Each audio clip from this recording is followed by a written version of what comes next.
And I heard this clip with Deion Sanders where he didn't know their starting center's name. And this is Saturday right after the game, and he was asked about his starting center and he was like, who? And there was a pause there, and clearly somebody who was his assistant or associate with the team yelled out, like, he's your center. He's like, yeah, I haven't watched the tape yet. I've watched the tape yet. And look, we don't expect perfect people. Okay? Everybody has their weaknesses. You know, I think it's one of the things about even superheroes that sort of humanizes superheroes is that they all have a weakness. You know, I don't know enough about all these people from Marvel that are like, there's more and more characters, but I do know that Superman's kryptonite, right? Was Batman scared of bats? Was that what it was? Something like that, right? Well, even Indiana Jones is scared of like snakes. When you go through all the superheroes and they all have something, some flaw. But Deion's whole thing is the Deion personality and the personal touch and to not know the center's name who's snapping the ball to your son. That struck me as weird. And what I said is, what happens is people go like, well, you're a basketball guy. There's like 12 guys in a basketball team. It's like, dude, I'm around college coaches, NFL people all the time. They know all of their guys. They know that's the job. It's the old, what business are you in? Deion's in the same business that I'm in, the same business that you're in. We're all in the people business. And Deion is especially in the people business. And he's crushing it. Crushing it. He took a one-win team and has made them the hottest, most talked about, most watched team in college football. But man, when you don't know a kid's name and he just started for you and he's a true freshman, you're like, whoa. It felt like when they asked LeBron about the Muhammad Ali book or his favorite line from The Godfather. Right? LeBron's always like, man, Godfather's my favorite movie. What's your favorite line? I don't know, too many of them. So many of them. So many of them. You know, Luca Brasi sleeps with the fishes. That's possible. You know, go to the mattresses. Leave the gun, take the cannoli. Like, pick one. Or even go through the litany of potential lines for it, right? But, I mean, to ask Deion, like, oh, what'd you think of your center, the kid who started? And he's like, who? He literally said, who? Now, we could give a pass and say, I didn't hear you. But then he heard him, and he still didn't know who he was. So the problem then would be that he doesn't. What's the problem then? He doesn't care about the peripheral players. He's focused on 3 or 4 of these players, and the rest are just there. What's the problem then of not knowing the name of that player? Like what does it call out for Deion Sanders then? Well, it makes the personal touch feel kind of phony, right? To a lot of those guys. Like, don't get me wrong, he knows Shador, he knows Travis Hunter. Does he know those other guys? Does he know those other guys' names and actually exist? That's a real thing, especially in 2023. Especially in 2023. You know, because all that shine, it wears off quickly. If he didn't know your name, you know. Because that's what the job of being a college coach, and this is, again, from a lot of college coaches, is like 10% about the actual coaching. And he's killing the media blitz, you know. He has the energy for it, the personality for it, the panache for it. So, but he's going to, and he'll get his pick. The challenge for them is going to be not who they recruit, but who they select, like selecting the right kind of guys. But none of it works unless you have the guys up front who block and tackle for you. And some of those guys are going to be kind of nondescript guys that just want to be part of a great program. And you got to make them feel like they exist. And one way is knowing their name. So if it was you, I'm just saying you as example, not that you don't, but if that was you or Deion Sanders, do you go to that person and say, hey man, I just want to tell you, my bad.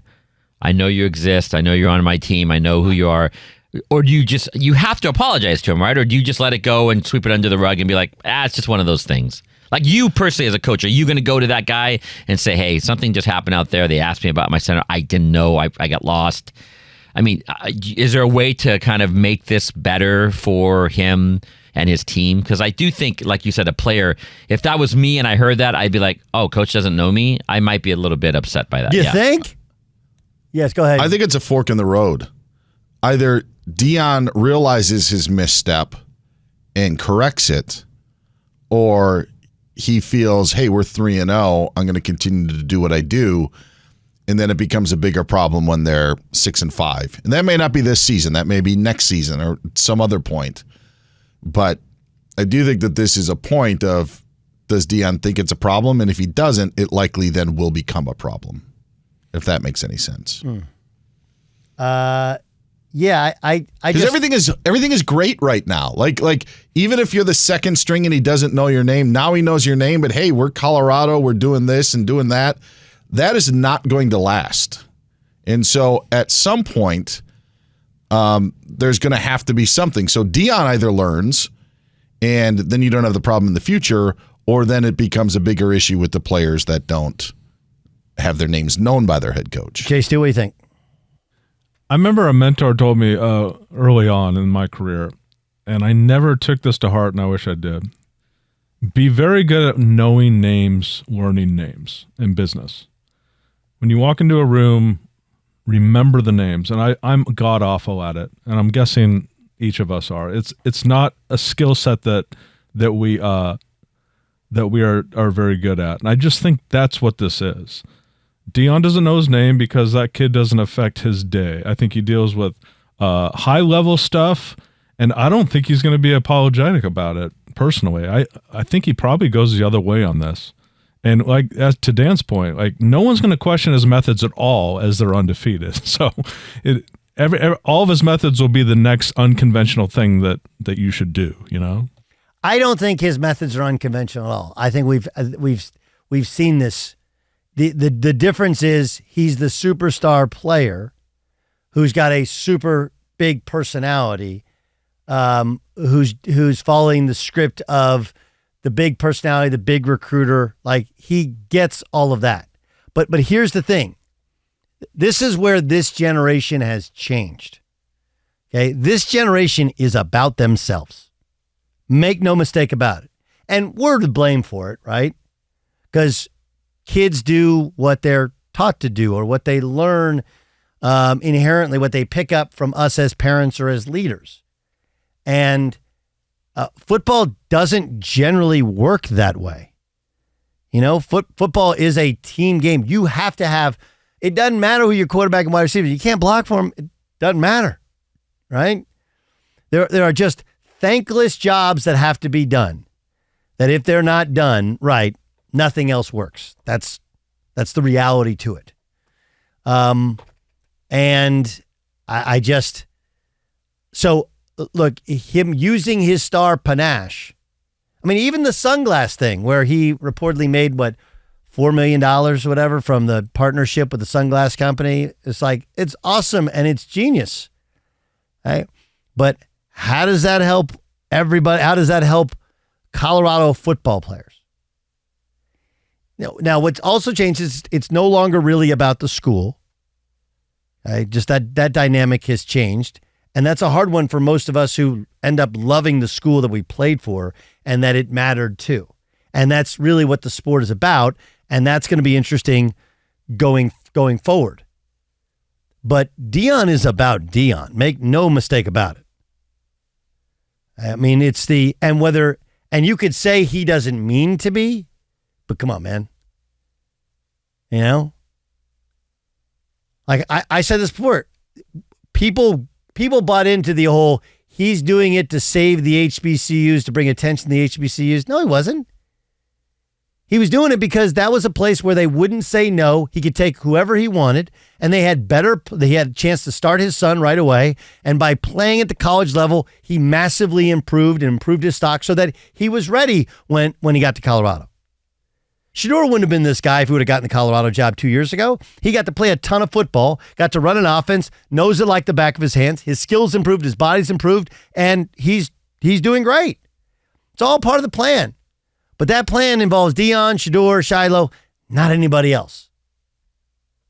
That's the plan. And I'm sure there's lots of people who goes, that's great. It works. It's exactly what you're saying. It's about him. Yes, but that's really hard to run a sustainable college football program that way. Yes, John Roman. You know, as I thought was interesting is I always remember growing up and even to now watching a college football game, and somewhere in that game they'd be like, the University of Colorado, and they'd show you like, we do this, we do that. You know, everybody does it to promote their school. And for Colorado on that day, it was the use of the word prime. Everybody they talked to, even the president, be like, it's prime. Like, they were totally selling. And then at the very end, it wasn't even Deion Sanders talking in person. It was like just a picture of him on the sidelines. Like, there he is. So their whole thing for Colorado is come here because guess what?